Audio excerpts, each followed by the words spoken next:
What do you think about being in vision therapy and school with symptoms slightly worse because of vision therapy?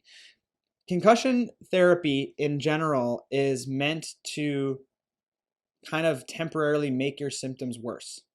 So, a lot of concussion rehab is habituation and adaptation.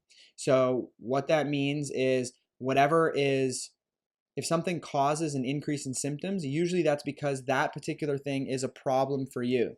And in order to help that problem, we have to push you into that problem a little bit so that your tolerance for that becomes a little bit more and more. So if you're going to vision therapy and you're not getting symptoms, um, a slight increase in your symptoms, that means probably that you're not rehabbing the right thing anyway. So the fact that you're getting symptoms and the fact that your symptoms are being slightly increased is actually a good thing.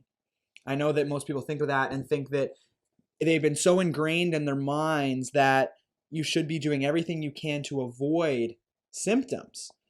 But the reality of it is that you actually want to be kind of finding out where your symptoms are and pushing into those.